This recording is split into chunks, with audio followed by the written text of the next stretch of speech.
السلام علیکم ورحمۃ اللہ وبرکاتہ۔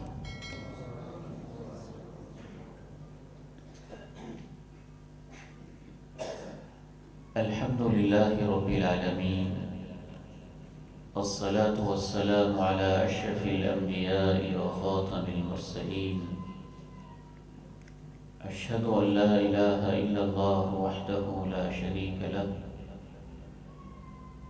واشہد ان محمدا عبدہ ورسولہ، صلی اللہ علیہ وعلی آلہ وصحبہ وسلم۔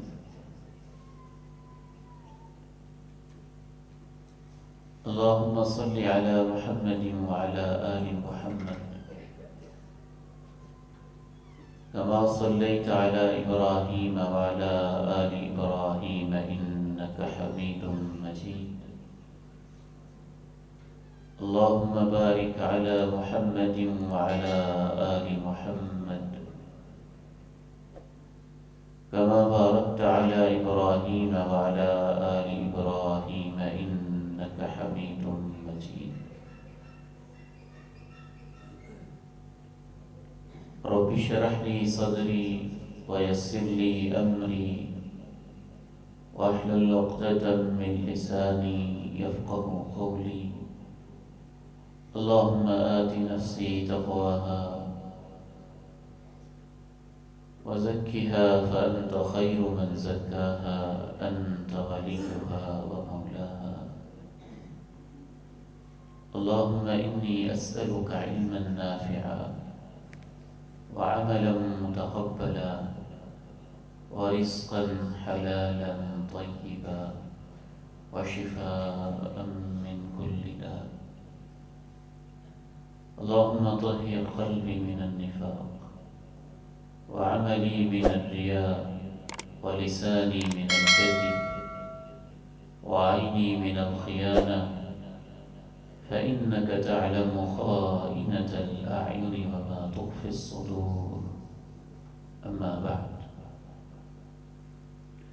فأعوذ بالله السميع العليم من الشيطان الرجيم، من همزه ونفخه ونفثه، بسم الله الرحمن الرحيم۔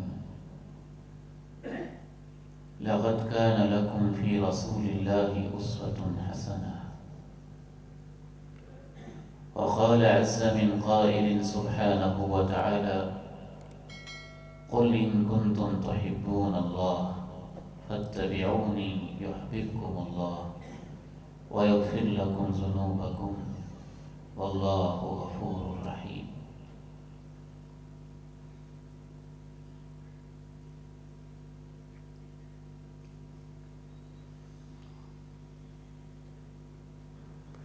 حضرت عرباض بن ساریہ رضی اللہ تعالیٰ عنہ بیان کرتے ہیں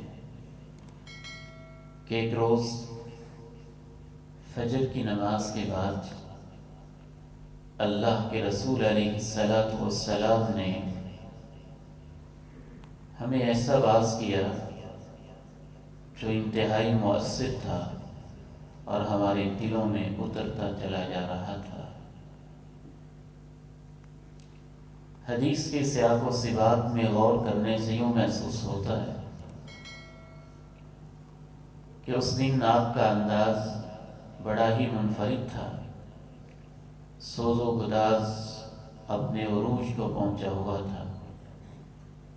ایک ایک بات آپ کرتے جاتے تھے اور صحابہ کرام رضی اللہ عنہم اجمعین کی آنکھوں سے آنسوؤں کی ایک برسات برستی جا رہی تھی۔ کہتے ہیں ذرفت منها العیون، اجتماع میں جتنے لوگ تھے مسجد میں، سب کی آنکھوں سے آنسو بہہ رہے تھے۔ وَوَجِلَتْ مِنْهَا الْقُلُوبُ، اور دل اللہ کے خوف، اللہ کی جلال، اللہ کی عظمت سے بھرے بھرے تھے۔ ایک صحابی کھڑا ہوا، اس نے عرض کی، اللہ کے رسول صلی اللہ علیہ وسلم، ان هذه موعظة مودع، آج جو آپ کا درس، آج جو آپ کی نصیحت، آج جو آپ کا واعظ اور بیان تھا، اس انداز سے لگ رہا تھا گویا کہ کوئی شخص الوداع ہوتے ہوئے کوئی پیغام دے رہا ہو۔ فَمَاذَا تَعْهَدُ إِلَيْنَا يَا رسول اللہ، اے اللہ کے رسول صلی اللہ علیہ وسلم، آپ ہمیں خاص طور پہ کیا پیغام دینا چاہیں گے؟ تو آپ علیہ السلام نے پھر ایک جامع پیغام دیا، اوصیکم بتقوی اللہ، میں تمہیں یہ پیغام دینا چاہوں گا کہ ہمہ وقت اللہ کا خوف دل میں بسائے رکھنا، جہاں اللہ کا حکم ہو اسے کر گزرنا، جہاں سے اللہ روک دیں وہاں سے رک جانا، والسمع والطاعہ، جو بھی تمہارا حکمران ہو اس کی بات سننا اور ماننا، چاہے وہ حکمران ایک حبشی غلام ہی کیوں نہ ہو۔ فَإِنَّهُ مَن يَعِشْ مِنْكُمْ يَرَى اخْتِلَافًا كَثِيرًا، جو بھی تم میں سے لمبی زندگی پائے گا بہت سارے اختلاف دیکھے گا۔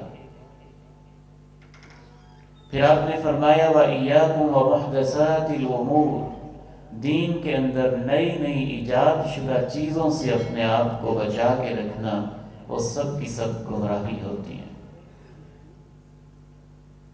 فَمَنْ أَدْرَكَ ذَلِكَ مِنْكُمْ فَعَلَيْكُمْ بِسُنَّتِي وَسُنَّةِ الْخُلَفَاءِ الرَّاشِدِينَ الْمَهْدِيِّينَ عَضُّوا عَلَيْهَا بِالنَّوَاجِذِ، جب لوگ مختلف راہوں پہ چل رہے ہوں، اختلافات میں بٹ چکے ہوں، معاشرے میں تم انتشار دیکھو، دائیں بائیں ہر ایک کو اپنی اپنی بات کرتے دیکھو، امت کو تم مختلف گروہوں میں تقسیم دیکھو، تو تم کیا کرنا؟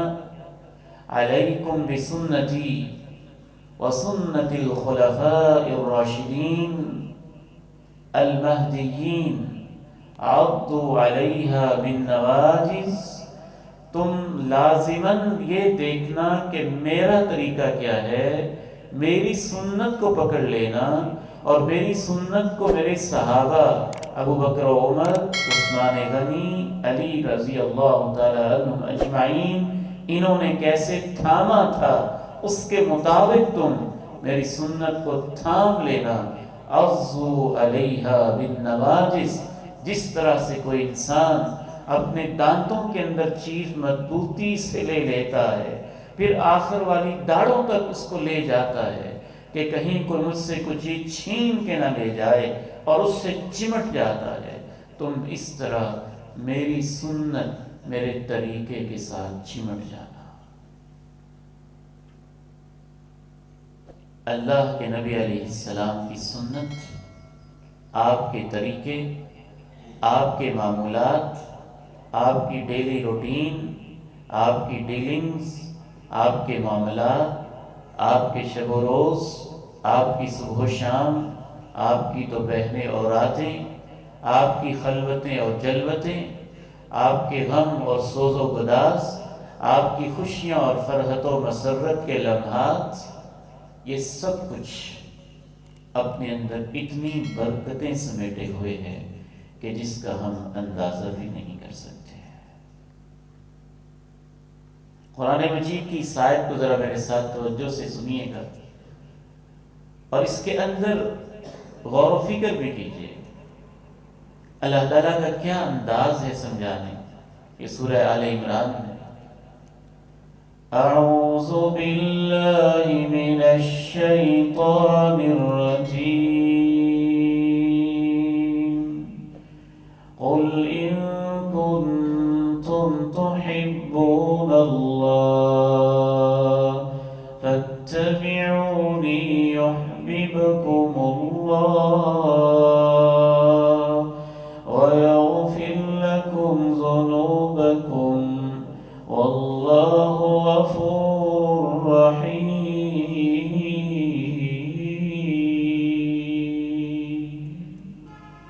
آپ اعلان کر دیجئے، اگر تم اللہ سے محبت کرتے ہو تو میرے نقش قدم پہ چلو۔ اللہ تم سے محبت کرے گا اور تمہارے سب گناہوں کو تمہارے لیے معاف کر دے گا۔ اللہ کے بخشنے کی بھی کوئی حد نہیں ہے اور اس کی رحمت بھی مسلسل جاری رہتی ہے۔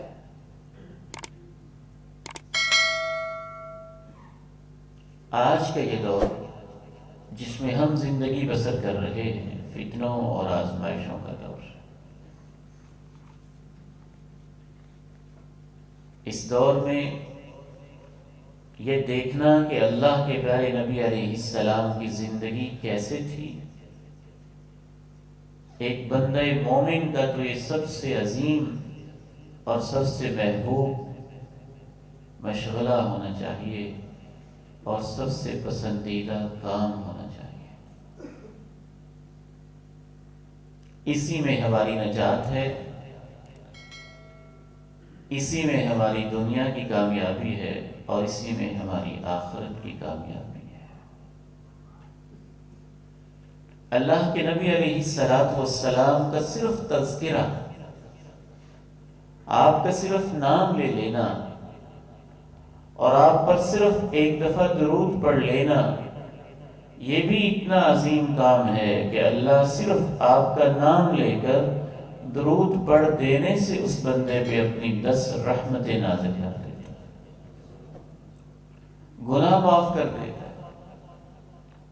اور اگر انسان بیٹھا ہی اس نیت سے ہو کہ میں نے دیکھنا ہے کہ اللہ کے پیارے نبی زندگی کیسے گزارتے تھے، دن کیسے شروع کرتے تھے، لباس کیسے پہنتے تھے، جوتا کیسے پہنتے تھے، گھر میں داخل کیسے ہوتے تھے، باہر کیسے نکلتے تھے، انداز تکلم کیا ہوتا تھا، اسلوب مسرت کیا ہوتا تھا، غم کے لمحات میں کیا ہوتے تھے، پوری زندگی کا منہاج اور سنت اور آپ کا طریقہ کیا تھا، واللہ اعلم۔ میں تو یہ سمجھتا ہوں کہ یہ صرف آپ کا نام لینے سے بھی اگلا مرحلہ ہے اور اس سے بھی بڑھ کر ایک عظیم کام ہے۔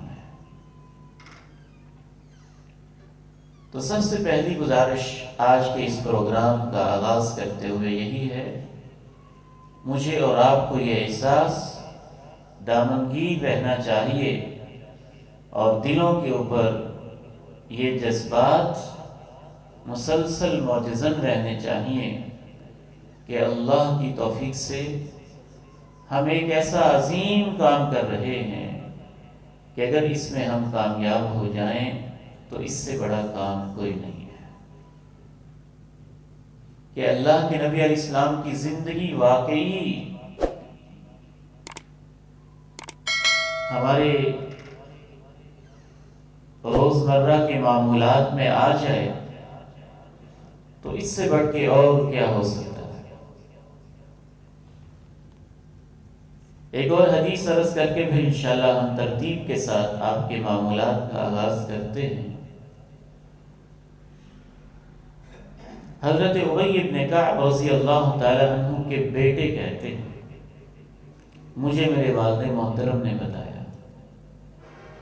اس سے یہ اندازہ ہوتا ہے کہ صحابہ کے گھروں میں کیا ماحول تھا، باپ اپنے بیٹوں کو کیسی کیسی باتیں بتاتے تھے۔ ان کے بیٹے کہتے ہیں کہ مجھے میرے والد محترم نے بتایا، اللہ کے نبی علیہ السلام جب رات کے 2 حصے گزر جاتے تھے تو آخری تیسرے حصے میں عموماً کھڑے ہو جاتے تھے۔ ایک روز آپ رات کے آخری پہر کھڑے ہوئے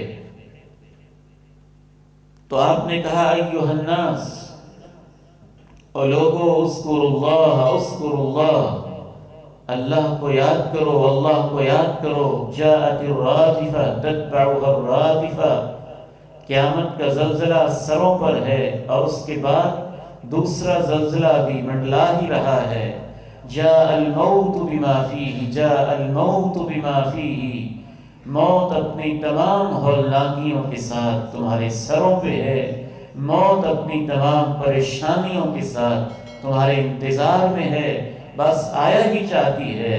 جناب ابی ابن کعب اپنے بیٹے کو بتا رہے ہیں کہ بیٹا رات کا آخری پہر تھا، اللہ کے پیارے نبی علیہ السلام یہ اپنے صحابہ سے باتیں کر رہے تھے کہ میں نے اللہ کے پیارے نبی علیہ السلام سے عرض کی، اے اللہ کے پیارے نبی انی اکثر الصلاۃ علیکا، میں بہت زیادہ آپ پہ درود پڑھتا ہوں، فکم اجعل لک من صلاتی، بالخصوص اپنی دعاؤں میں آپ پہ جب درود پڑھوں تو کتنا حصہ آپ کے لیے رکھا کروں؟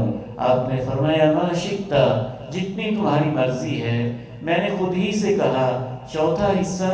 آپ نے فرمایا جو تمہاری مرضی، ان زدت فہو خیر لک، اگر اضافہ کر دو تو تمہارے لیے زیادہ بہتر ہے۔ میں نے کہا آدھا حصہ؟ آپ نے فرمایا آپ کی مرضی، لیکن اگر اضافہ کر دو تو تمہارے لیے بہتر ہے۔ میں نے کہا الثلثین، 2/3 اپنی دعاؤں میں اور اپنے ہاتھ اٹھے ہوئے ہوں جب تو میں آپ پہ درود پڑھ لیا کروں، تیسرا حصہ اپنے لیے مانگ لیا کروں۔ آپ نے فرمایا تمہاری مرضی ہے، اگر اضافہ کر دو تو تمہارے لیے بہتر ہے۔ جناب ابی کہتے ہیں کہ میں نے کہا اجعل لک صلاتی کلھا، کہ میں تو اپنی پوری دعا میں آپ پر درود ہی پڑھتا رہوں۔ آپ نے فرمایا اذا تکفی ہمک ویغفر لک ذنبک، اگر تم ایسے کرو گے تو اللہ دلوں کے رازوں کو جانتا ہے، تمہارے دل کے اندر جو ارادے ہوں گے، تمہاری زندگی میں جو پریشانیاں ہوں گی، اس درود کی وجہ سے اللہ تمہاری پریشانیاں بھی ختم کر دے گا اور تمہارے سب گناہ بھی معاف کر دے گا۔ آئیے دیکھتے ہیں اللہ کے پیارے نبی علیہ السلام صبح صبح کیسے اٹھتے تھے۔ جناب عبداللہ ابن عباس صحیح بخاری میں بیان کرتے ہیں، میں اپنی خالہ میمونہ رضی اللہ تعالی عنہا کے پاس ایک رات گزاری۔ میں نے، وہ نبی علیہ السلام کی اہلیہ تھیں، جناب عبداللہ ابن عباس کی خالہ تھیں۔ ان کے جذبے بھی کیسے تھے؟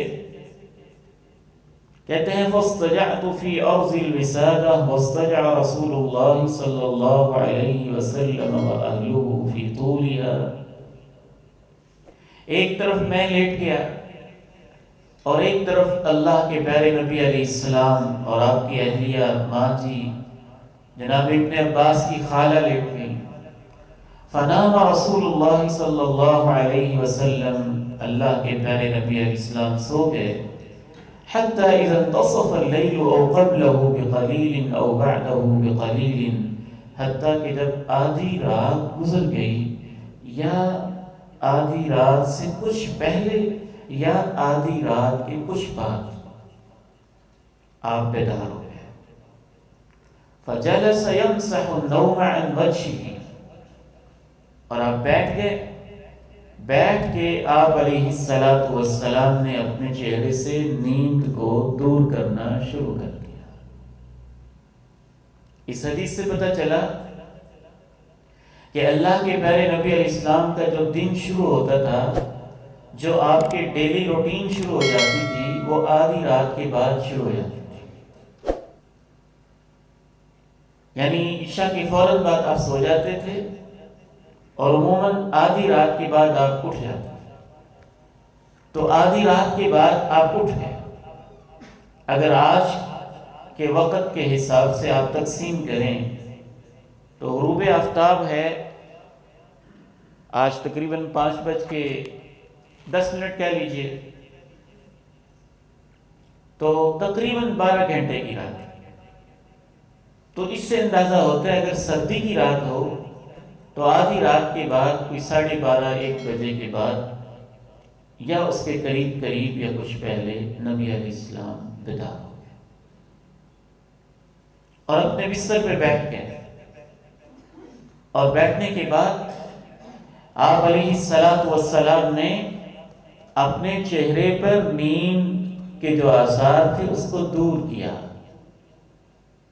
سنتیں اتنی پیاری ہوتی ہیں کہ اللہ کے پیارے نبی علیہ السلام کی ہر چیز ہی ہمارے لیے باعث برکت ہے۔ آپ کو سوتے ہوئے اور اٹھتے ہوئے 30-40 سال گزر گئے ہیں، 50-60-70 سال گزر گئے ہیں، یا 15-20 سال گزر گئے ہیں۔ شاید آپ اپنی آنکھیں ملتے بھی ہوں گے اور نیند سے اٹھ کے چہرے پہ ہاتھ پھیرتے بھی ہوں گے، لیکن اس پروگرام کے بعد بھی آپ نے یہ کام کرنا ہے، اپنی عادت سمجھ کے نہیں کرنا، پیغمبر کی سنت سمجھ کے کرنا۔ جناب ابن عباس رضی اللہ تعالی عنہما ارشاد فرماتے ہیں کہ آپ بیٹھ کے یمسح النوم عن وجہی، اور اپنے چہرے مبارک پہ یوں ہاتھ پھیر کے نیند کو دور کرنے لگے۔ سائنس مانے یا نہ مانے، دنیا کے جو انسان جو کچھ بھی کہتے رہیں، ہم نے تو بس قرآن کی اس آیت پہ عمل کرنا ہے۔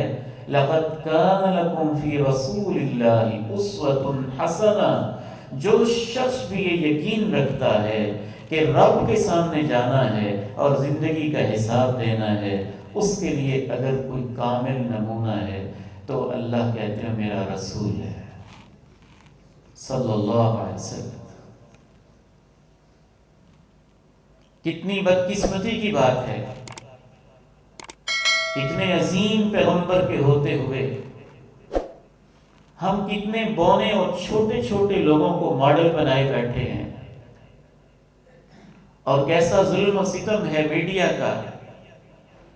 چھوٹے سے گھٹیا سے لوگ، اور پیغمبر کے سامنے تو 2 ٹکے کے بھی نہیں، ان کی ایک ایک چیز کو نوٹ کر کے اچھالتے رہتے ہیں، بیان کرتے رہتے ہیں، حتیٰ کہ ان کی فضولیات کو، واہیات کو، مغلظات کو اور فضول باتوں کو جو قابل نفرت ہیں، ان کو بھی لوگوں کے سامنے رکھتے رہتے ہیں۔ بد نصیب ہے وہ معاشرہ جس کو اللہ نے اپنا آخری محبوب دیا، لیکن وہ ان کی سنتوں سے محروم رہ گیا۔ اتنی عظیم ہستی، اتنی عظیم شخصیت جس سے کامیاب انسان انسانی تاریخ میں آیا ہی کوئی نہیں، اس پیغمبر اقدس علیہ السلام کے ساتھ اس طرح کا معاملہ بڑا حیران کن اور تعجب خیز ہے۔ اس کو آگے پیچھے کرنے کی بجائے نا ایک ایڈ کروائیں، منگوا کے پیچھے رکھ دیں۔ اگر آج نہیں ہو سکتا تو کل سے یہ ذہن میں رکھیں۔ اس کو بیٹے ویسے ہی کرنے جیسے پہلے تھا، اور مسجد کا مائک چلا دیں، اگر باہر ضرورت ہے تو مسجد کا ایک مائک چلا دیں، خواتین کی طرف بھی وہ ایڈ کر دیں، اس کو مزید نہ چھیڑیں۔ آپ علیہ السلام بیٹھے بستر پہ، چہرہ مبارک، چہرہ انور، اور اس مبارک چہرے پہ آپ نے اپنے مبارک ہاتھ پھیرے، یمسح النوم عن وجہی، جیسے اپنے چہرے سے نیند کو ہٹا رہے ہوں، اور آپ علیہ السلام نے بستر پہ بیٹھے ہی سورہ آل عمران کی آخری 10 آیات تلاوت کی۔ یہ آیات اس لائق ہیں کہ بندہ ان کو باقاعدہ طور پہ پڑھے، ان کے معنی پہ غور کرے اور ان کو یاد کرے۔ ان فی خلق السماوات والارض واختلاف اللیل والنہار لآیات لأولی الالباب الذین یذکرون اللہ قیاما وقعودا وعلی جنوبہم ويتفكرون في خلق السماوات والأرض ربنا ما خلقت هذا باطلا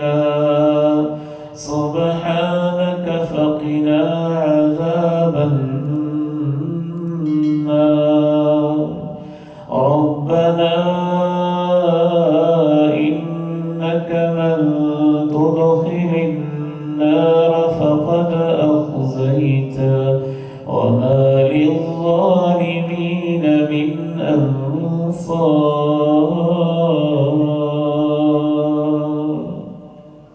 وقت اجازت نہیں دیتا کہ میں ساری تلاوت کروں، مفہوم سامنے رکھتا ہوں. آپ بیٹھے اور بیٹھتے ہی آپ نے یہ آیات پڑھی. زمین و آسمان کی تخلیق میں، دن رات کے آنے جانے میں یقیناً بڑی بڑی نشانیاں ہیں، لیکن ان لوگوں کے لیے جو سوچتے رہتے ہیں، غور و فکر کرتے رہتے ہیں. خصوصاً میں نے جب سے یہ حدیث پڑھی ہے، اس آیت میں جب میں غور کرتا ہوں تو میرا ذہن بہت دور دور تک چلا جاتا ہے. زمین و آسمان کی تخلیق میں، اے اللہ جس زمین پہ میں لیٹا تھا اس کی تخلیق میں بھی تیری عظمت کی نشانیاں ہیں. جس آسمان کی چھت کے نیچے میں نے رات گزاری ہے، اے اللہ اس میں بھی تیری عظمت کی نشانیاں ہیں. اللہ جو میں نے آج دن گزارا تھا اس کے گزرنے میں بھی تیری نشانیاں ہیں. جو آج کی رات گزر گئی ہے اے اللہ اس کے اندر بھی تیری نشانیاں ہیں. میرا ذہن تو کبھی کبھی اس طرف چلا جاتا ہے کہ کیسے دن گزرے، کیسے رات گزرے، کیسے بچے جوان ہو گئے، دن گزرتے گئے، راتیں گزرتی گئیں، ہفتوں میں ڈھلتے گئے، ہفتے مہینوں میں ڈھلتے گئے، مہینے سالوں میں بدلتے گئے، سال عشروں میں بدلتے گئے، اور عشرے آپ کی زندگی کو کاٹتے گئے، اور ایک رات آج ایک گزر گئی. بچپن سے آپ لڑکپن میں آئے، لڑکپن سے جوانی میں آئے، جوانی سے ادھیڑ عمر میں آئے، بالوں کی سیاہی سے آپ سفیدی کی طرف آئے. کتنے لاشیں اور کتنے جنازے آپ نے اٹھائے. دن رات گزرتے گئے. دن رات کے گزرنے میں اللہ تیری قدرت کی، تیری عظمت کی نشانیاں ہیں. یہ گزرتے ہیں تو ہم گزرتے ہیں. ایک رات گزرتی ہے تو ہماری زندگی گزرتی ہے. ایک دن بیت کٹتا ہے تو ہماری زندگی کا کچھ حصہ کٹتا ہے. دن رات ہی تو ہوتے ہیں جو گزرتے جاتے ہیں، مجھے اور آپ کو دھکا لگاتے جاتے ہیں، دھکا دیتے دیتے قبرستان کے اندھیروں میں پہنچا دیتے ہیں اور اپنے آخری انجام تک پہنچا دیتے ہیں. دن رات کے آنے جانے میں اے اللہ بڑی بڑی نشانیاں. إن في خلق السماوات والأرض واختلاف الليل والنهار لآيات لأولي الألباب الذين يذكرون الله قياما وقعودا وعلى جنوبهم ويتفكرون في خلق السماوات والأرض ربنا ما خلقت هذا باطلا سبحانك فقنا عذاب النار.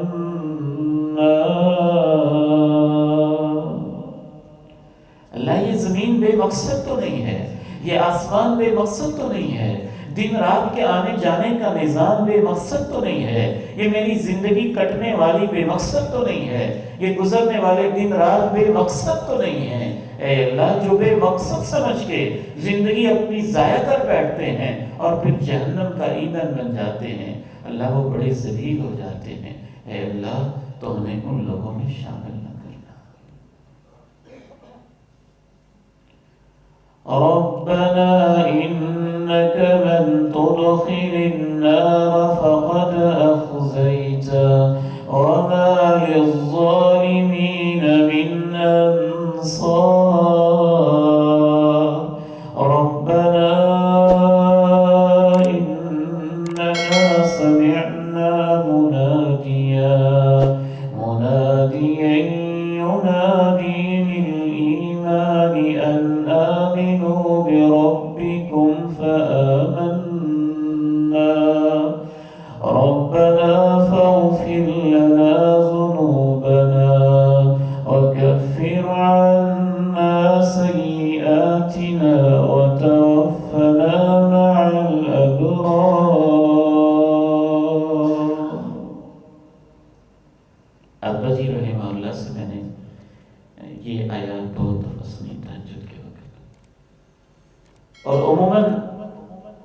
یہاں وہ رک جاتے تھے اور اس کو بار بار پڑھتے تھے.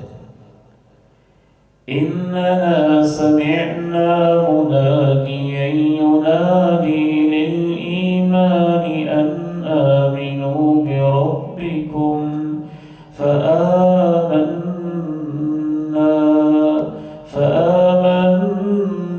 فاغفر لنا ذنوبنا وكفر عنا سيئاتنا وتوفنا مع الأبرار. اللہ ہم ایمان لے آئے،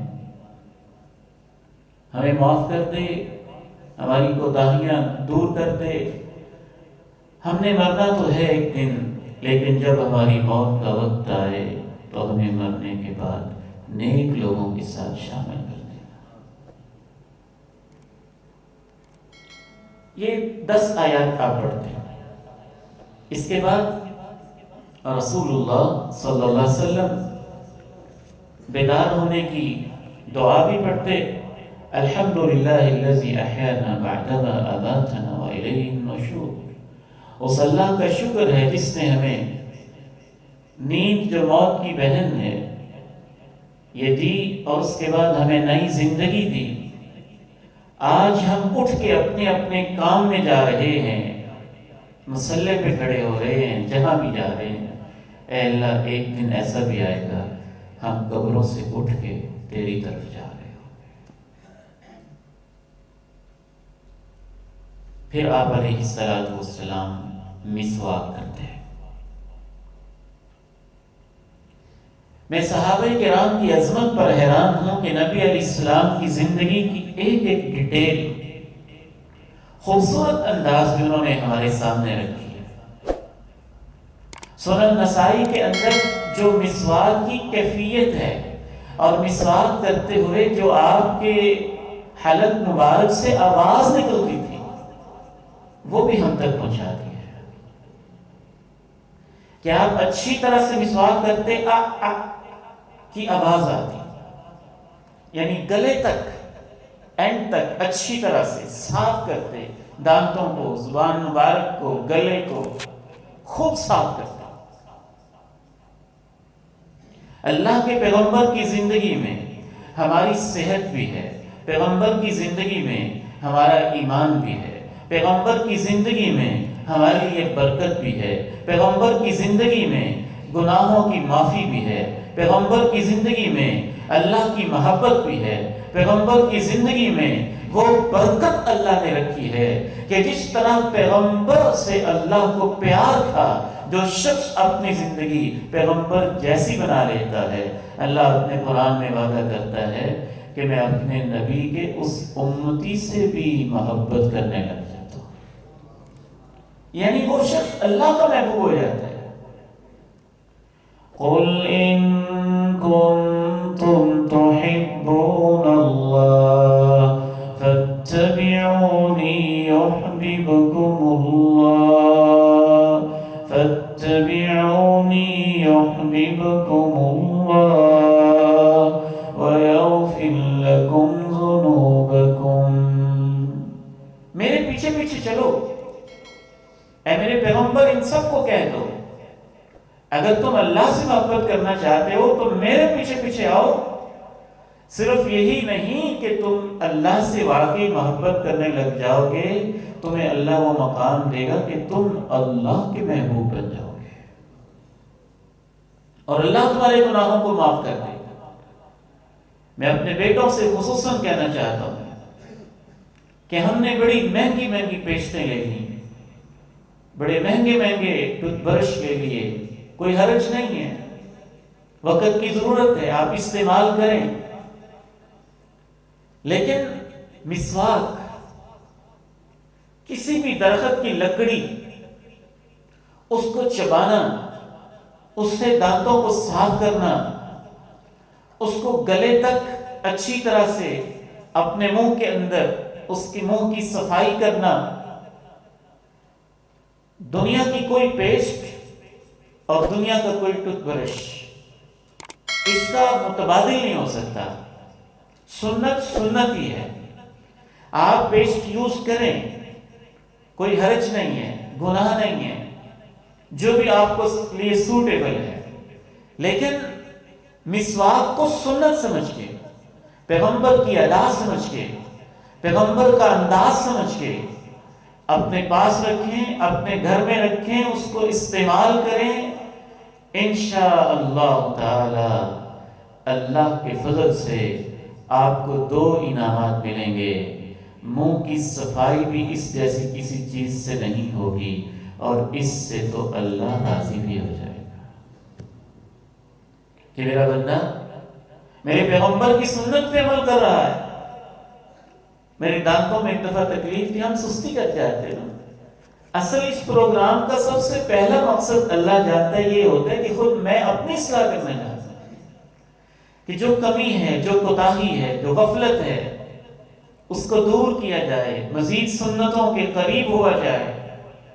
تو دانتوں میں تکلیف ہوئی، سستی ہو رہی تھی، مسواک کی سنت میں ایک ڈینٹسٹ کے پاس گیا۔ دوست نے مجھے شرمندہ کیا یہ کہہ کے کہ آپ کو دانتوں میں تکلیف ہو رہی ہے، لگتا ہے کہ آپ مسواک کی سنت بھولے ہو۔ اللہ کی توفیق سے دوبارہ اس سنت پہ عمل شروع کیا، اور اللہ نے بڑی عافیت دی۔ سنت میں برکت ہی برکت ہے، یہ ایک نیچرل چیز ہے، قدرتی چیز ہے۔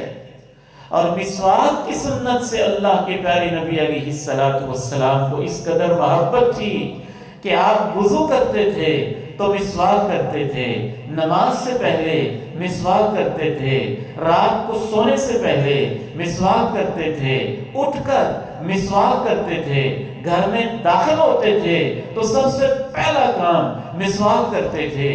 آپ تو اللہ کے پاس جب جا رہے تھے اور اللہ کے پاس الوداع ہو رہے تھے، زندگی کے آخری لمحات گزار رہے تھے، جناب عبد الرحمن ابن عوف آئے، مسواک کر رہے تھے، تو اللہ کے پیارے نبی علیہ السلام نے ٹکٹکی باندھ کے ان کی مسواک کی طرف، عبد الرحمن ابن عوف کی طرف دیکھنا شروع کر دیا۔ ماں جی عائشہ کہتی ہیں میں پہچان گئی کہ کمزوری بڑی ہے، کہہ نہیں پا رہے، آپ مسواک کرنا چاہتے ہیں۔ میں نے مسواک لی، میں نے اس کو چبایا، اس کو نرم کیا، اور اللہ کے پیارے نبی علیہ السلام کو دیا۔ جناب سیدہ عائشہ ماں جی کہتی ہیں کہ اللہ نے مجھے اعزاز دیا کہ جب پیغمبر دنیا سے جا رہے تھے تو اللہ نے میرے لعاب کو پیغمبر کے لعاب کے ساتھ اکٹھا کر دیا تھا، یعنی انہوں نے مسواک چبا کے دیا تھا نا، تو پیغمبر نے پھر آپ علیہ السلام نے پھر وہی مسواک کیا۔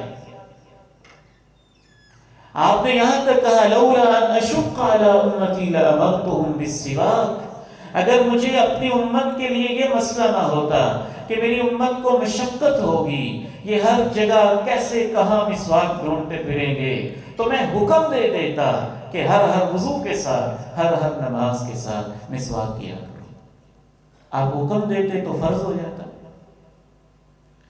تو پھر امت میں مشقت ہوتی، آپ نے حکم نہیں دیا، آپ مسواک کرتے۔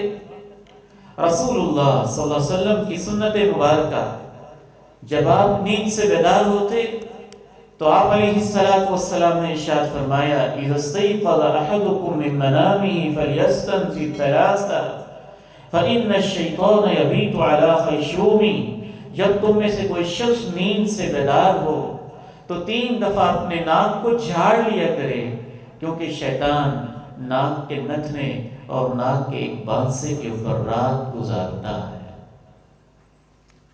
اکثر محدثین کے نزدیک اس سے مراد یہ ہے کہ وضو کے وقت ناک کو جھاڑے، لیکن اس روایت کے ظاہری الفاظ اور ہم نے ابا جی رحمہ اللہ سے جو تربیت پائی، واللہ اعلم، جب بھی وہ ہمیں نیند سے اٹھاتے تو ان کا انداز یہ ہوتا تھا کہ بیٹے اٹھ جائے، پیار سے کہا اٹھ جائے۔ آپ سنت کے مطابق اگر بچوں کو اٹھائیں نا تو کوئی زیادہ مسئلہ نہیں ہوگا، آپ کو صبح صبح چیخنا نہیں پڑے گا، غصے میں نہیں آنا پڑے گا، ڈنڈا نہیں اٹھانا پڑے گا، پیار سے اپنے بیٹے کو اٹھا کے کہ بیٹا وقت ہو گیا نماز کا، اٹھیں، اپنے چہرے پہ ہاتھ پھیریں. ظاہر ابو سر پہ گڑا ہے تو بچہ اپنے چہرے پہ ہاتھ پھیرے گا. جب وہ چہرے پہ ہاتھ پھیرے گا تو اس سنت پہ عمل کی برکت سے انشاءاللہ بہت سارے نیند کے آثار ختم ہو جائیں گے. پھر آپ اس سے کہ بیٹا ناک جھاڑیں، تو ناک کو 3 دفعہ جھاڑ لیں. اچھا 3 دفعہ بیٹے ناک کو جھاڑیں، 3 دفعہ ناک کو جھاڑ لیا. بیٹے دعا پڑھیں، الحمدللہ الذی احیانا بعدما اماتنا والیہ النشور. اس دعا کو آپ ریپیٹ کریں. مجھے امید ہے کہ جب تک بیٹا بیٹی یہ 3 کام کریں گے انشاءاللہ اس وقت تک وہ نیند سے اٹھ چکے ہوں گے. اس کو کام میں لگائیں نا، بجائے اس کے کہ آپ فجر کا آغاز ہی ڈانٹ سے کریں. اس کو کام پہ لگا دیں. اٹھیں بیٹے، چہرے پہ ہاتھ پھیریں، چہرے پہ اس نے ہاتھ پھیرا. 3 دفعہ ناک جھاڑیں، اس نے 3 دفعہ ناک جھاڑا. بیٹے دعا پڑھ لیں. اگر آپ حافظ ہیں، بیٹا بھی حافظ ہے، کچھ محنت کی ہوئی ہے، وہ آیت یاد ہے تو آپ یہ بھی کہہ دیں. بیٹا وہ آل عمران کی آیات پڑھ لیں، ان فی خلق السماوات والارض واختلاف اللیل والنہار لآیات لأولی الالباب. ابا جی کو اللہ تعالیٰ جنت میں اعلیٰ مقام عطا فرمائے. بالکل اسی طرح ہمیں اٹھایا، چہرے پہ ہاتھ پھیرنے کا کہا، ناک جھاڑنے کا کہا. خود ہی دعا پڑھ دیتے تھے، الحمدللہ الذی احیانا بعدما اماتنا والیہ النشور. اونچی آواز کے ساتھ کہتے بیٹا دعا پڑھیں تو اللہ توفیق دیتا تھا، اس سے بندہ اٹھ جاتا. آپ علیہ السلام کی ایک اور انداز، اٹھنے کے بعد آپ کی یہ تعلیم ہوتی کہ اس کے بعد آپ نے وضو کرنا ہے. اس دور کے اندر تو برتن میں ہی ہاتھ ڈالا جاتا تھا. لوٹا ہے، بالٹی ہے، باؤل ہے، کوئی بھی چیز ہے. آپ علیہ السلام نے ارشاد فرمایا، ایسے سمجھاتے ہیں آپ جیسے باپ بیٹوں کو سمجھاتا ہے، اور اس سے بڑھ کے سمجھاتے ہیں اور ایک ایک بات سمجھاتے ہیں. فرمایا اذا استيقظ احدكم من منامه فلا يغمس يده في الاناء فانه لا يدري اين باتت يده فلا يغمس يده في الاناء حتى يغسلها 3 فانه لا يدري اين باتت يده. میری امت کے لوگوں، جب بھی تم نیند سے اٹھو تو ڈائریکٹ اپنے ہاتھ کو برتن میں پانی کے اندر نہ ڈبویا کرو جب تک پہلے اس کو 3 دفعہ دھو نہ لو، کیونکہ تم میں سے کوئی بھی جانتا نہیں ہے کہ رات اس کا ہاتھ کہاں کہاں لگتا رہا ہے. تو 3 دفعہ ہاتھ دھونے. اگر برتن ہے تو اس برتن سے پانی کو انڈیل لے، یا برتن کے اندر آپ نے چھوٹا باؤل رکھا ہے تو اس کو کنارے سے پکڑ کے باؤل کے اندر سے پانی ڈال کے پہلے 3 دفعہ ہاتھوں کو دھو لے. اس کے بعد آپ علیہ السلام نے واش روم جانے کی بھی تعلیم دی کہ کیسے جانا ہے. آپ علیہ السلام کی تعلیمات کے مطابق قضائے حاجت کے لیے اگر خاص جگہ بنی ہوئی ہے تو اس میں داخل ہوتے وقت پہلے بایاں پاؤں رکھنا ہے، پھر دایاں پاؤں رکھنا ہے، اور یہ دعا پڑھنی، اللہم انی اعوذ بک من الخبث والخبائث. اے اللہ، ناپاک قسم کے جن اور ناپاک قسم کی جنات مادہ سے میں تیری حفاظت میں آتا ہوں. جب باہر نکلنا ہے تو دعا پڑھنی ہے، غفرانک، اے اللہ میں تجھ سے معافی مانگتا ہوں. کیا تعلق ہے اللہ کے ساتھ. قدم قدم پہ ایک ایک لمحہ نبی علیہ السلام کا کیسے واضح ہو رہا ہے. اس کے بعد آپ علیہ السلام وضو فرماتے، اور وضو تو ایک مستقل موضوع ہے. کیا اس کے اندر برکات اللہ رب العزت نے رکھی ہوئی. یعقد الشیطان علی قافیۃ احدکم 3 عقد. شیطان تمہارے یہاں پہ 3 گرے لگاتا ہے.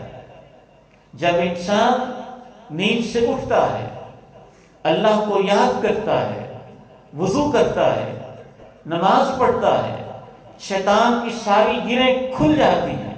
اصبح طیبا نشیط طیب النفس نشیطا. اس کی روح پاک، خیالات پاک ہو جاتے ہیں اور دن بھر چستی میں، ایکٹیونیس میں گزرتا ہے، نشاط میں گزرتا ہے۔ اگر وہ ایسے نہیں کرتا ہے تو شیطان کی ساری گریں نہیں کھلتی ہیں۔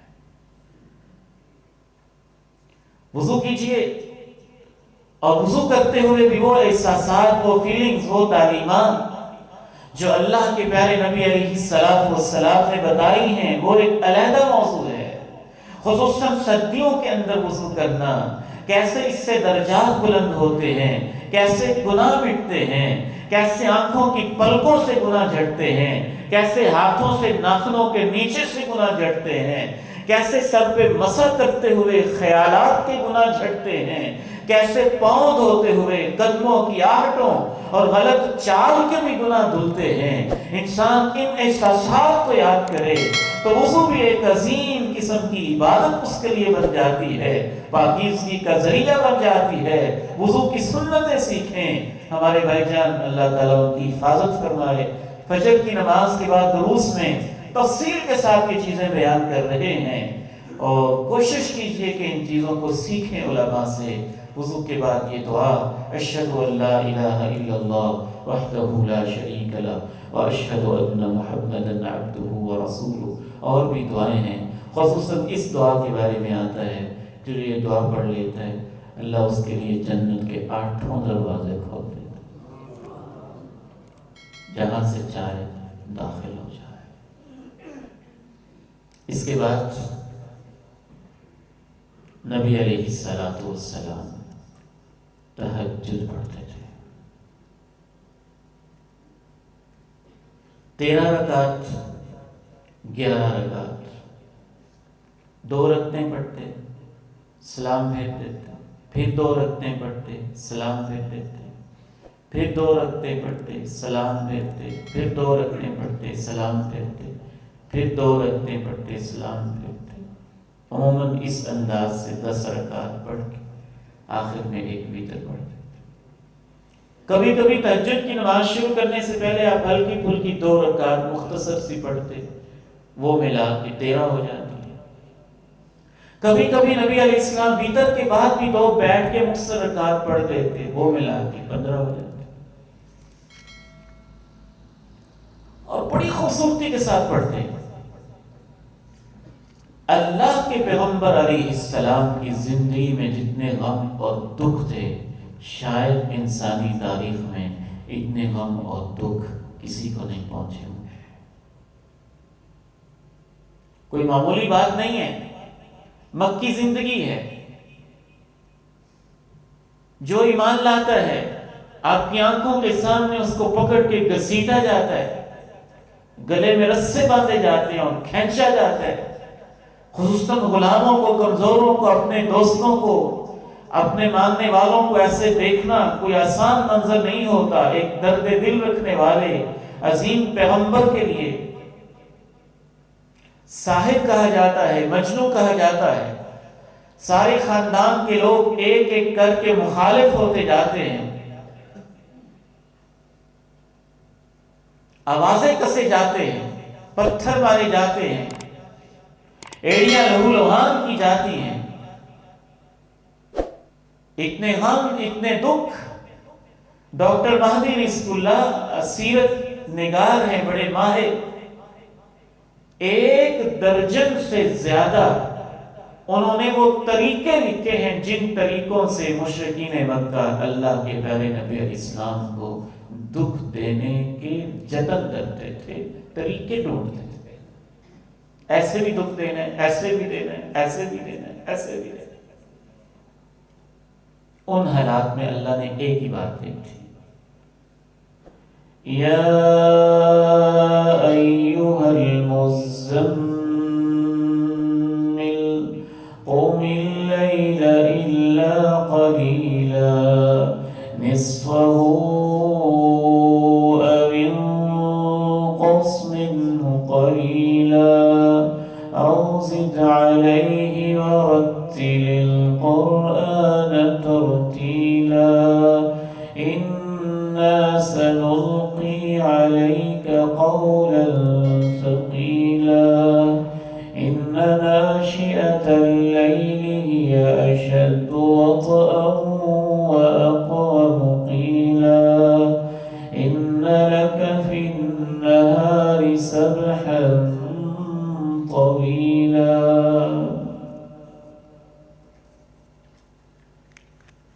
غموں کا علاج تہجد ہے، دکھوں کا مداوا رات کا قیام ہے۔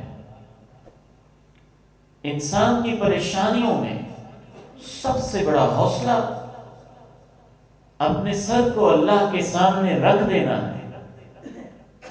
اس سے انسان کو وہ قوت ملتی ہے، وہ طاقت ملتی ہے، وہ کچھ ملتا ہے کہ انسان کے لیے غم آسان ہو جاتے ہیں، مشکلیں سہنا آسان ہو جاتا ہے۔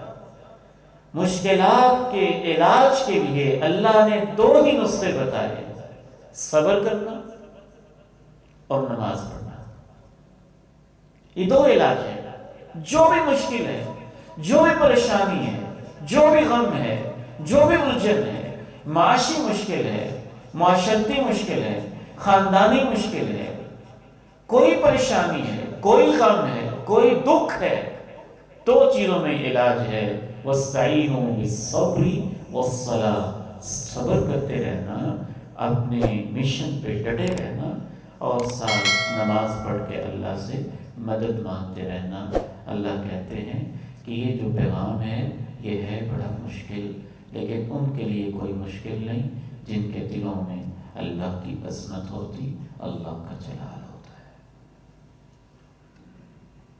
آج نفسیاتی امراض بڑھتی جا رہی ہے، نشہ، انجیکشن، پاؤڈر اور پتہ نہیں کیا کیا چیزیں، اور اس کے پیچھے لگنے کی بنیادی وجہ انسانوں کی پریشانیاں اور انسانوں کا غم یا دوستوں کی، برے دوستوں کی صحبت ہے۔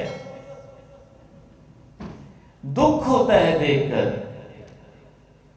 ہمارے قریب ہاسپٹل ہے، ایک دن ڈاکٹر صاحب کے پاس کوئی اس طرح کا کیس آیا ہوا تھا کہ اس نے بھی زہر کی گولیاں کھا لی۔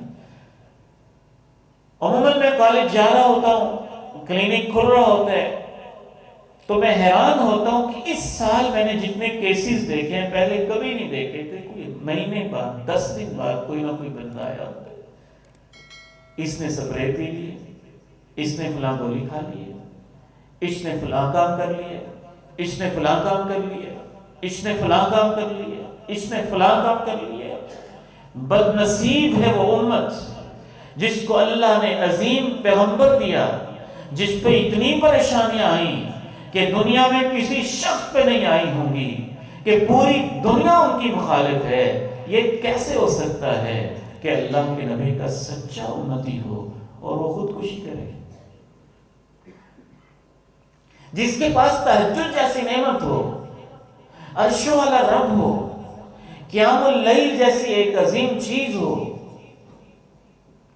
جو سجدے میں سر جھکانا جانتا ہو، جو رب کے سامنے آنسو بہانا جانتا ہو، جو رب کے سامنے رونا جانتا ہو، جو اس رب کو مانتا ہو، جو بغیر ماں باپ کے آدم کو تخلیق کر سکتا ہے، اور جس کا ایمان اس رب کے اوپر ہو، جو یونس کو مچھلیوں کے پیٹ میں پالتا ہے، جو اس رب سے تعلق رکھتا ہو، جو فرعون کے گھر میں موسیٰ کو پالتا ہے، جو اس رب پہ ایمان رکھتا ہو، جو ابراہیم کو آگ کے اندر بچا لینے والا ہے، اور وقت کے بڑے بڑے بادشاہوں کے سامنے اپنے خاص بندوں کی مدد کرنے والا ہے، تھوڑا سا اس کے ساتھ تعلق بنائیں تو صحیح۔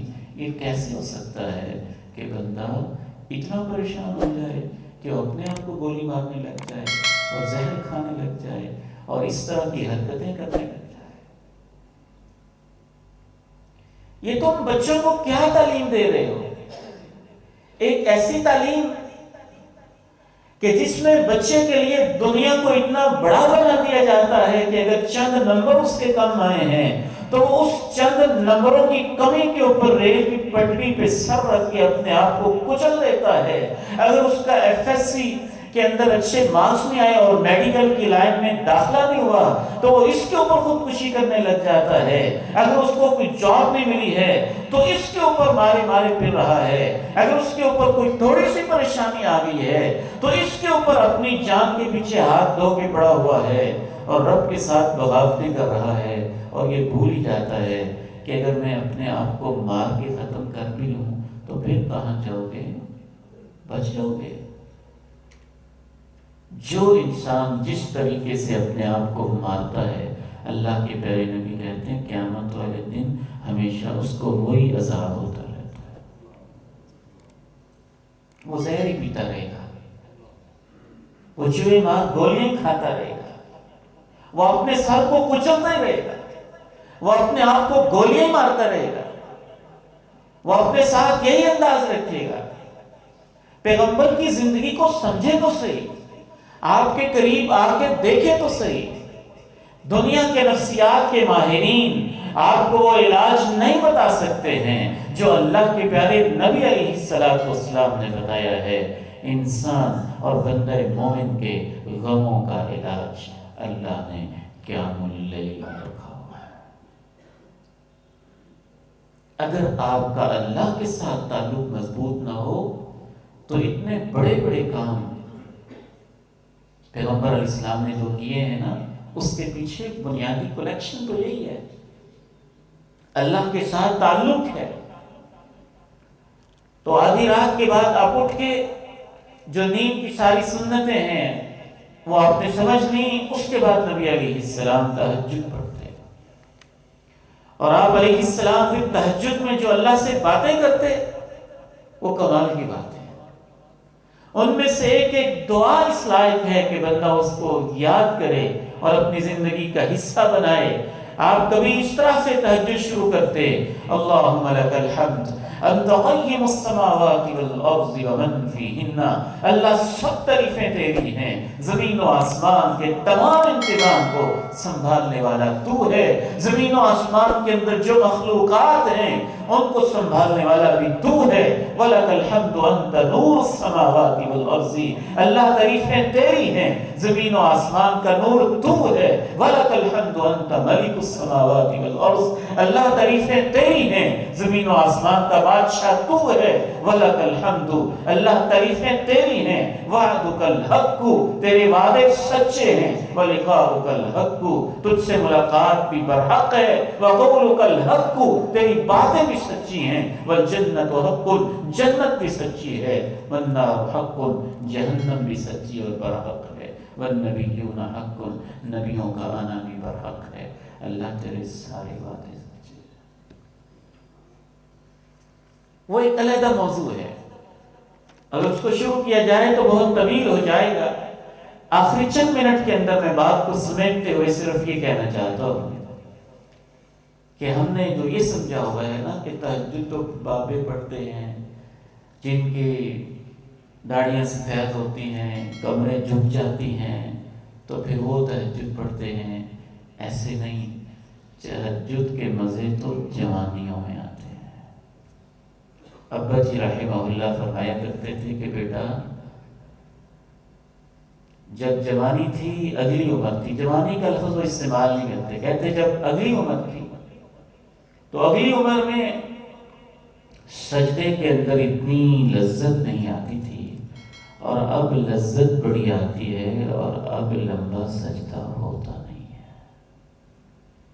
بڑھاپے کے اندر تو دردیں ہوتی ہیں, کبھی گھٹنوں میں, کبھی کمر میں, کبھی پاؤں میں, کبھی بازوں میں, کبھی سر میں, کبھی داڑھ میں, کبھی کہیں اور کبھی کہیں.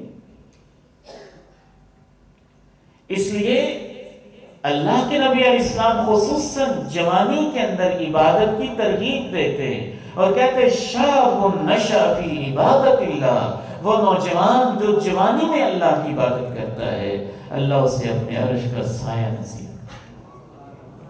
اگر کوئی ایسا نوجوان صحابی ہوتا جس کے بارے آپ کو پتہ چلتا, آپ نے صحابہ کی تربیت ایسی کی تھی کہ شاید ہی کوئی ہوگا جو تہجد نہ پڑھتا ہو, وگرنہ آپ کہتے ہیں کہ یہ جو اشعریین کی برادری ہے نا, اشر قبیلے کے جو میرے صحابی ہیں, میں جب ان کے محلے سے گزرتا ہوں اور ان کے گھروں سے تہجد کے وقت میں قرآن کی آوازیں آتی ہیں تو میں نے دن میں نہیں دیکھا ہوتا یہ کس کا گھر ہے، میں اس کی آواز سے سمجھ جاتا ہوں کہ میرے فلاں صحابی کا گھر ہے۔ مدینہ کا ماحول یہ ہوتا تھا، اور آپ نے صحابہ کرام کی یہی تربیت کی تھی۔ جناب عبداللہ ابن عمر سے آپ نے کہا نعم الرجل عبداللہ، عبداللہ بندہ بہت اچھا ہے، جو عمر کا بیٹا عبداللہ ہے نا بندہ بہت اچھا ہے، بس اگر رات کو تھوڑا تہجد شروع کر دے نا، قیام شروع کر دے، نوجوان بڑا پیارا ہے، کوئی لمبا چوڑا درس نہیں دیا، بس اتنے الفاظ کہیں، اور اس کے بعد جناب عبداللہ بن عمر کا یہ حال ہے کہ اکثر رات تہجد ہی پڑھتے رہتے۔ ضروری نہیں ہے آپ پوری تہجد پڑھیں، کچھ تو پڑھنا چاہیے۔ نبی علیہ السلام نے 3 لیولز بیان کر دیے۔ آپ علیہ السلام نے ارشاد فرمایا، تہجد کے بہت سارے فضائل میں نے لکھے ہوئے ان کو میں اسکپ کر رہا ہوں، 10-12 کے قریب فضائل، لیکن اس کے جو لیولز ہیں، ایک تو یہ ہے کہ 11 رکعت پڑھنا 2 کر کے، آخر میں 1 وتر یا 13 رکعت پڑھ لینا۔ اگر ایک شخص یہ نہیں کر سکتا ہے تو پھر بھی اس کے لیے آپشنز ہیں۔ آپ نے ارشاد فرمایا من قام ب10 آیات لم یکتب من الغافلین، جو کم از کم 10 آیتیں ہی رات کو اٹھ کے پڑھ لے، اللہ اپنے فرشتوں سے کہتا ہے اس کا نام غافلوں سے نکال دو۔ آخری 2 سورتیں بھی پڑھ لے تو 10 آیتیں تو ہو جاتی، یعنی 2 رکعت پڑھ لے، صرف اتنی بھی پڑھ لی تو آپ کا نام تو ان لوگوں میں آ گیا نا جو رات کو اٹھے،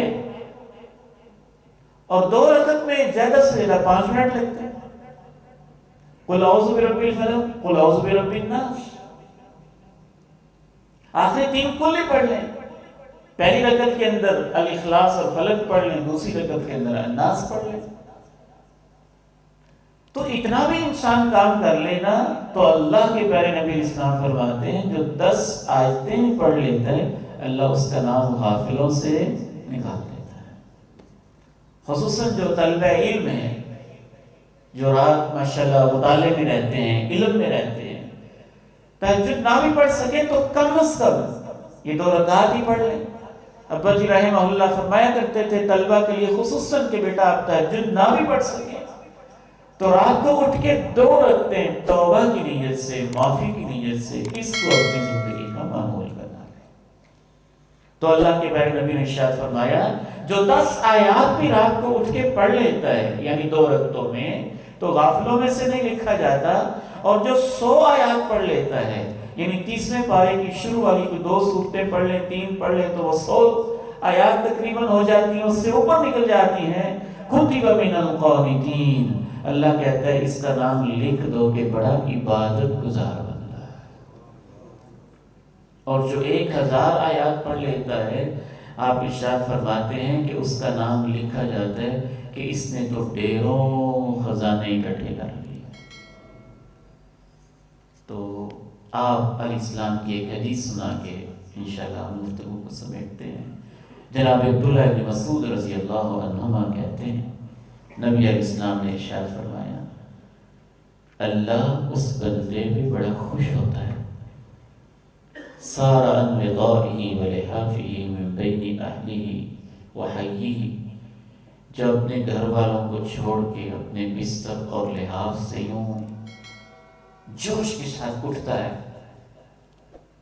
اور اللہ سے باتیں شروع کر دیتا ہے، نماز شروع کر دیتا ہے، اللہ اپنے فرشتوں سے کہتا ہے ایا ملائکتی انظروا الی عبدی، اے میرے بندو دیکھو تو صحیح میرا بندہ اپنے بستر اور اپنے گھر والوں کو چھوڑ کے میری جنتوں کے شوق میں اور جہنم کے خوف سے میرے ساتھ باتیں کر رہا ہے۔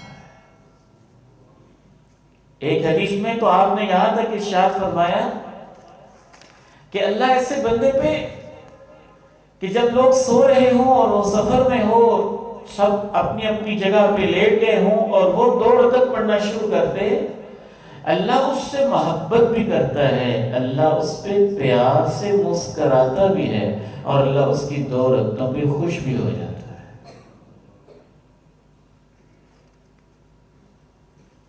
مجھے اور آپ کو اگر 2 رکعت پڑھنے کی بھی توفیق نہیں مل رہی، اور سردیوں کی ان لمبی راتوں میں جبکہ فیس بک پہ ہم گھنٹہ گزار رہے ہوں، واٹس ایپ پہ گھنٹہ گزار رہے ہوں، یوٹیوب پہ گھنٹوں گزار رہے ہوں، تو ان لمبی راتوں کے اندر بھی اگر ہمیں صرف 2 رکعتیں بھی نصیب نہیں ہو رہی، تو اس کی صرف اور صرف بنیادی ایک ہی وجہ ہے، جو سلف صالحین سے کسی نے پوچھا تھا کہ میں چاہتا تو ہوں کہ رات کو اٹھ کے کوئی 2 رکعتیں پڑھ لوں، لیکن مجھ سے اٹھا نہیں جاتا۔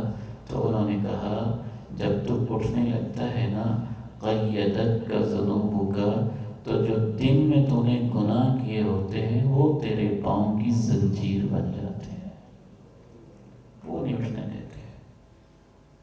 جو دن میں غیبت کی ہوتی، چغلیاں کی ہوتی، بے حیائی کی ہوتی، بدنگاہی کی ہوتی ہے، مال حرام کمایا ہوتا ہے، یہ کچھ کیا ہوتا ہے، وہ نہیں اٹھنے دیتے۔ تو یہ نبی علیہ السلام کا صرف چند لمحات آج ہم بیان کر سکے ہیں کہ آپ دن شروع کیسے کرتے تھے۔ آگے انشاءاللہ کل اس کو ہم جاری کریں گے کہ آپ مسجد میں کیسے جاتے تھے، نماز کیسے پڑھتے تھے، نماز کے بعد کیا کرتے تھے، پھر آپ کی روٹین کیا ہوتی تھی۔ اللہ تعالیٰ سے دعا ہے اللہ تعالیٰ مجھے اور آپ کو جو اصل چیز ہے اخلاص عطا فرمائے، اور عمل کرنے کی توفیق بھی نصیب فرمائے۔ اور جو خصوصاً یہاں نوجوان بیٹے بیٹھے ہیں، بیٹیاں ہیں، بزرگ ہیں، یہ وعدہ نہیں میں لیتا، لیکن آپ ارادہ تو کر لیں کہ انشاءاللہ ہم اٹھ کے 2 رکعتیں تو پڑھ لیا کریں گے، کم از کم 2 رکعتیں انشاءاللہ۔ اور جو اٹھنے کا مسنون طریقہ ہے، چلیں آپ 10 آیتیں نہ پڑھیں، کم از کم چہرے پہ ہاتھ پھیرنا، ناک کو جھاڑنا، دعا پڑھ لینا، اور باقی جو تعلیمات ہیں کوئی ایک آیت ہی پڑھ لیں، کچھ نہ کچھ تو ہم عمل شروع کریں نا، تو اس سے ہماری زندگیوں میں انشاءاللہ تعالی برکت آئے گی، اللہ کی رحمت کا نزول ہوگا، ہماری زندگی کا لائف سٹائل چینج ہو جائے گا، انداز بدل جائیں گے، خاص قسم کی ایک روحانیت آئے گی جو اللہ کے پیارے نبی علیہ السلام سے جڑنے کا اور جنتوں میں آپ کے ساتھ ملنے کا ذریعہ بن جائے گی۔ وہ تمام احباب جو آج آئے، اللہ تعالیٰ ان کا آنا قبول فرمائے۔ ان کو دعوت ہے، کل بھی آپ تشریف لائیں، باقی احباب کو بھی آپ دعوت دیں۔ یہ ہماری زندگی کی بڑی اہم ضرورت ہے کہ اللہ کے نبی کی سنتوں کو اور آپ کی زندگی کو اور آپ کے طریقے کو ہم سمجھیں۔ اللہ تعالیٰ مجھے اور آپ کو عمل کی توفیق دے۔ کفارہ مجلس کی دعا پڑھ لیجئے۔ سبحانک اللہم و بحمدک، اشہد ان لا الہ الا انت، استغفرک و اتوب